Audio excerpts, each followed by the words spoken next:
नमस्कार साथियों, इस बार कैसा हो मऊगंज में हमारे साथ खास मेहमान हैं भारतीय जनता पार्टी पूर्व मंडल महामंत्री, अधिवक्ता संघ के पूर्व उपाध्यक्ष एवं पूर्व पार्षद वार्ड क्रमांक 3 और वर्तमान में दिव्या मैरिज गार्डन जहां पर अभी हम बैठ के ये शो शूट कर रहे हैं उसके संचालक हैं। सबसे पहले मैं आपका बहुत बहुत स्वागत करूंगा चैनल में। आपका बहुत बहुत धन्यवाद और आपके इंडिया रिपब्लिक न्यूज़ चैनल का बहुत बहुत धन्यवाद। चलिए, आप जनप्रतिनिधि भी हैं, रह चुके हैं और सामाजिक कार्यों में अग्रणी भूमिका निभाते हैं। मऊगंज की जो वर्तमान स्थिति है उससे आप संतुष्ट हैं? मऊगंज को आप कैसा देखना चाहते हैं? मऊगंज को तो हम स्वर्णिम मऊगंज देखना चाहते हैं, एक सुंदर और स्वच्छ मऊगंज देखना चाहते हैं। और जहाँ बात है संतुष्ट की वर्तमान में, तो वर्तमान में संतुष्ट तो नहीं है मऊगंज से कि जैसा मऊगंज है उससे हम संतुष्ट अभी तो नहीं है, कुछ ना कुछ तो कमी है। क्या क्या कमियां हैं, किनको आप गिनाएंगे? क्या मानते हैं कमियां? कमी अभी शिक्षा के क्षेत्र में है, स्वास्थ्य के क्षेत्र में है और यही सब जो मऊगंज से जुड़ी हुई, जैसे यहाँ पर बस स्टैंड में जैसे है तो बैठने की व्यवस्था नहीं है यात्रियों के लिए, और जैसे चाक मोड़ भी एक यहाँ पे है, यहाँ पे बैठने की यात्रियों की व्यवस्था जैसे चाहिए। कई समस्याएं आप गिनाने में क्रमवार चलूंगा आपके साथ में। मऊगंज में सबसे बड़ी बात यह है कि प्रत्येक का शासकीय कार्यालय अतिक्रमण से घिरा हुआ है। यहाँ तक कि शिक्षा का मंदिर विद्यालय भी अतिक्रमण से बचा नहीं हुआ है। उस पर आप किसका दोषी मानते हैं? आप आम जनता का क्या रोल है और प्रशासनिक अधिकारी या जनप्रतिनिधियों पर आप क्या कहेंगे? जहाँ अतिक्रमण की बात है तो चाहे स्कूल में अतिक्रमण हो, शिक्षा के स्कूल में हो, चाहे हॉस्पिटल में अतिक्रमण की बात हो, तो यहाँ सब दोषी हम भी हैं और जनप्रतिनिधि भी हैं। हाँ, दोनों हैं कहीं ना कहीं। जैसे हम कहते हैं कि जैसे भारतीय जनता पार्टी की सरकार है, अगर भारतीय जनता पार्टी की सरकार है और अतिक्रमण हटने लगा तो विरोधी पार्टी जो है वो सामने आ जाएंगे, कहीं किसी न किसी कारण से रुकवा देंगे, रुक गया फिर लटक गया। ऐसा करने की इच्छा क्या है? वोट के लिए करते, क्या के लिए करते होंगे बताइए? आप इसको अच्छा मानते हैं कि बुरा मानते हैं? कोई भी जनपद किसी दल का उससे मतलब नहीं। हाँ। अच्छा है कि बुरा ही है? नहीं, ये तो बुरा है कि वोट की राजनीति को अलग रख के अपने को मतलब कि मऊगंज के संबंध में विचार करना चाहिए और मऊगंज कैसे अच्छा बन पाए उसमें ये देखना चाहिए कि मऊगंज जैसे हम कहते हैं अतिक्रमण हट जाएगा, अतिक्रमण हटने से कुछ लोग नाराज होंगे, बाकी जो यहाँ की पब्लिक आएगी और जो निकलने वाले लोग हैं और यहाँ के रहने वाले हैं वो तो खुश होंगे ना। ये सोचना चाहिए जनप्रतिनिधियों को हमारे। जनप्रतिनिधि के साथ साथ सभी को सोचना, जैसे ठेला वाले टमाटर वाले हो गए, आलू वाले हो गए, अगर उनके ग्राहक रोड पर मिल गए तो रोड पर वो आलू और टमाटर तोलने लगते हैं। तब उनके पास जगह नहीं तो कहाँ लगाएंगे भाई? जो चौपाटी बनी है नगर पालिका द्वारा बनवाई गई है, 3-3 चौपाटियाँ हैं, देखिए वहाँ की खड़े होने लायक स्थिति नहीं है। बदबू आपका उस पर भी नगर पंचायत पर भी मैं जाऊँगा आपके साथ में। नगर पंचायत की व्यवस्था से आप संतुष्ट हैं? जो नगर पंचायत का काम होना चाहिए, स्वच्छता पर देख लीजिए मऊगंज कहाँ पर खड़ा है, और अंदर जो शहर की सड़कें जाती हैं उन पर आप अपना विचार, क्या कैसी गुणवत्ता है उनकी? और देखा जा रहा है कि मतलब 2-2 साल से 20 से रोड को जो है पाइप डालने के लिए मतलब उसे खुदाई की गई, अभी तो पटाई नहीं हुई उसकी। इस पर आप क्या कहेंगे, किसके जिम्मेदार मानते हैं? ये तो कहीं ना कहीं नगर पालिका की कमी है और जो कंपनी है ये KNK है उसकी भी कमी है कि मतलब ये खुदाई हो गई, अब उसमें जैसे पाइपलाइन डल गया उसको टेस्टिंग कर लें, टेस्टिंग करने के बाद उसको रोड की मरम्मत कर दें। और जहाँ नाली की बात है, क्या है कि यहाँ कोई मतलब कि एक भूमिगत नाली होनी चाहिए जो अंदर। क्या है कि हमारे बार यहाँ फलाने के घर से फलाने के घर तक नाली बन गए, अब ओकर मतलब जो आगे का रास्ता है वो बंद है, मतलब वो नाली का पानी जाएगा कहाँ? यहाँ से जाके उनके घर के पास रुक गया, उनके घर से जाके उनके फलाने के घर के पास रुक गया। कहीं मतलब रोड के किनारे दोनों तरफ बढ़िया भूमिगत नाली होनी चाहिए, जैसे छोटी नालियाँ आके बड़ी नाले में तब्दील हो जाएं, या फिर क्या कहते हैं ये पुल के पास जो है मेरे मुदरिया मोड़ के पास वहाँ पे चल जाए, यहाँ लोहदा पुल है वहाँ मतलब ऐसे कनेक्ट हो जाए। किसकी कमी मानते हैं इसमें आप? आखिर है क्यों नहीं? इसमें किसकी कमी है? क्या हमारी जनता की कमी है कि जनप्रतिनिधि की कमी है कि शासकीय जो उसके कर्मचारी हैं नगर पंचायत, किसकी कमी माने, किसको आप अब कहीं न कहीं देखिए बजट के भी रोना होता है। अब इसमें सब में बजट की आवश्यकता होती है कि इतना पर्याप्त, अब ये नगर परिषद है, नगर परिषद में उतना बजट अलॉट नहीं हो पाता। अगर नगर निगम के 1 करोड़ रुपए मिला था, नगर परिषद को 5 लाख रुपए मिला, और उसी में सब काम करना है। गुणवत्ता पे जाइए, जो काम मान लीजिए बजट के अभाव से जो भी हुक कराए गए, लगभग 3-3 लाख रुपए के ये बना था, 3 सेट बनाया गया है जो बताते हैं उसके लिए। कहाँ पे?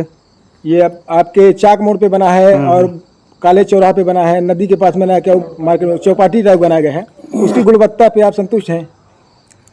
अब जो 3 सेट बना है लागत का तो हमें पता नहीं है कि कितने में बना है, लेकिन लगभग जो बना है तो सामने है। उसके बारे में क्या बातें बोले। चलिए शिक्षा के क्षेत्र पे चलते हैं। मऊगन शिक्षा के स्थान में भी कहाँ खड़ा है, क्या क्या होना चाहिए उससे अच्छा? अब यहाँ पे तो देखिए शिक्षा के क्षेत्र में अगर बात की जाए तो एक तो कन्या महाविद्यालय की मांग है। अब कई वर्षों से जनप्रतिनिधियों द्वारा, आम जनता द्वारा, सभी द्वारा, कोई दलगत बात नहीं है, चाहे किसी भी दल के लोग हों, सबकी इच्छा है कि एक कन्या महाविद्यालय होनी चाहिए यहाँ पे। और ITI वो तो खुल ही गया है, कोई बातें नहीं है। सेंट्रल जेल की तरफ हो गए हैं कुछ, और स्कूल लगभग कन्या विद्यालय भी संचालित है। हाँ, वहाँ पे कुछ मास्टरों की कमी है जो अच्छे कुछ कोर्सेज महाविद्यालय में नहीं है, जिसके लिए हमारे मऊगन क्षेत्र के जो भी छात्र हैं वो बाहर जाते हैं। तो ऐसा कुछ लगता है कि होना चाहिए अभी उसमें? बिल्कुल होना चाहिए, और इसके लिए हम तो बोलेंगे कि माननीय विधायक जी को पहल करनी चाहिए इसमें कि हमारे जो कोर्स नहीं है वहाँ पे प्रिंसिपल साहब से चर्चा कर लें, और उसमें जाके माननीय विधायक जी भोपाल में या उच्च शिक्षा मंत्री से चाहे जैसे हो तो उनसे बात करके यहाँ उपलब्ध कराएं। स्वास्थ्य में मऊगन सिविल अस्पताल की व्यवस्था आप देख रहे हैं, आए दिन सुनने को मिलता है, देखने को मिलता है। अभी मऊगन से हैं सभी लोग, अधिकांश हमारे दर्शक भी जो देख रहे हैं सुन रहे हैं मऊगन से हैं, तो उससे आप बताएं क्या स्वास्थ्य व्यवस्था में क्या कुछ और होना चाहिए? स्वास्थ्य व्यवस्था में देखिए है तो सबसे पहले कि डॉक्टरों की कमी है।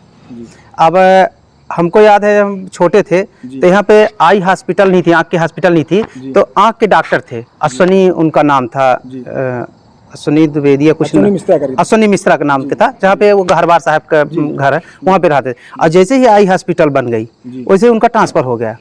अब आज दिनांक तक कोई मतलब कि आई स्पेशलिस्ट डॉक्टर नहीं आ पाए, और एक महिला डॉक्टर की आवश्यकता है, और कुछ और डॉक्टरों की आवश्यकता है स्पेशलिस्ट की। और डिजिटल एक्सरे मऊगन में नहीं है, आदम बाबा के ज़माने का है एक्सरे के लिए, वही तो लगता है कि मिलना चाहिए किसी को। हाँ, नहीं, बिल्कुल मिलना चाहिए। बिल्डिंगें बहुत अच्छी बन गई हैं और बढ़िया बिल्डिंग बन गई। अब इसमें आधुनिक जो नए टेक्नोलॉजी की जो मशीनें हैं वो होना चाहिए, ब्लड बैंक होना चाहिए, और यहाँ पे डॉक्टरों की जो कमी है, महिला डॉक्टर होनी चाहिए, आँखी के आई स्पेशलिस्ट होने चाहिए, और जो है होना बहुत कुछ चाहिए, लेकिन अपनी भी जिम्मेदारी कुछ बनती है। डॉक्टरों को जितने 8 डॉक्टर हैं वर्तमान उसमें बोर्ड में आप देखें लिखे हैं, तो उनकी सुविधा से आप संतुष्ट है? जो वर्तमान में दे रहे हैं सुविधाएं जैसी है, तो उससे आप संतुष्ट है? सिर्फ 2 शब्दों में बताएं, संतुष्ट है या नहीं? नहीं है, संतुष्ट नहीं है, इसलिए कि वो अपना जो कर्तव्य है वो अपने कर्तव्य में खरे नहीं है। खरे नहीं है, हाँ, कर्तव्य का अपने निर्वहन नहीं कर रहे हैं। अगर जो अपने कर्तव्य को निर्वहन करें, जैसे मऊगंज और देवतला विधानसभा, दोनों विधानसभा का मतलब ये सिविल हॉस्पिटल के मरीज आते हैं जी, हनुमाना से ले लीजिए और यहाँ देवतला विधानसभा जितने हैं, मतलब कि सिविल हॉस्पिटल के 2 विधानसभा के लोग आते हैं जी। स्थिति तो आप देखते हैं, स्थिति देख रहे हैं। एक अपने मऊगंज में नशा बहुत, आप किसी भी शासकीय कार्यालय के आसपास किसी परिसर में जाएं तो आपको सैकड़ों की संख्या में कोरस की शीशी मिलेगी। प्रशासनिक व्यवस्था मऊगंज की कैसी चल रही है, उस पर थोड़ा आपका जानना चाह रहा हूँ आपके बारे में। हाँ, ये तो बात सही है कि अगर कहीं भी चाहे स्कूल हो या शासकीय, आपका यहाँ तक कि आपका जो एडवोकेट है आपका कार्यालय भी, हाँ, वहाँ आपने एक आध बार हम वहाँ कवरेज किए हैं, सही है, और है उसको हम मानते हैं, उसको हम इनकार नहीं कर रहे हैं कि आप कहीं भी बाथरूम में जहाँ पे बाथरूम करने जाते हैं वहाँ पे देखेंगे तो कोरेक्स की शीशी या फिर उससे संबंधित जो भी है वो आपको जरूर मिल जाएगी। अब इसके लिए जिम्मेदार अब सभी हैं। अब ये माना जाए कि पुलिस का जो खुफिया तंत्र है वो कमज़ोर है। पुलिस के साथ साथ पेरेंट्स की जवाबदारी अपने क्षेत्र के लोगों को बनती है कि अपने बच्चों को देख रेख करें। हाँ, बिल्कुल। उनके लिए आप क्या संदेश देंगे जो अपन बच्चों के पिता हैं। ये तो माननीय हमारे प्रधानमंत्री जी ने बोले थे कि अगर लड़की अगर 7 बजे के बाद आती है तो उससे हजारों प्रश्न किया जाता है। तो अगर लड़का भी शाम को 6 बजे या 7 बजे के बाद आए तो उससे भी पूछा जाए कि तुम कहाँ थे। अगर ये सुधार हो जाए हर घर में तो हम ये मानते हैं कि 95% सुधार हो जाएगा, चाहे नशा का हो और चाहे कुछ भी हो। और पहली बात, दूसरी एक बात और आपके चैनल से बोलना चाहते हैं कि सभी माता पिता को हम ये चाहते हैं कि माता पिता अपने बच्चों के साथ शाम को भोजन करें, चाहे उनका बच्चा 25 साल का हो चाहे मतलब 40 साल का हो। तो अगर ये एक ठो नियम बन जाएगा कि हम अपने बच्चों के साथ भोजन करेंगे तो आपका बच्चा अगर दारू पी के आ रहा है, नशा करके आ रहा है, तो वो नशा नहीं करके आएगा। इसलिए कि उसको ये रहेगा कि शाम को हमको अपने पापा और मम्मी के साथ भोजन करना है। मैं सभी दर्शकों से आग्रह करूंगा कि एडवोकेट विक्रम सिंह जी ने जो ये बताया है इनका थोड़ा फॉलो करें सभी लोग।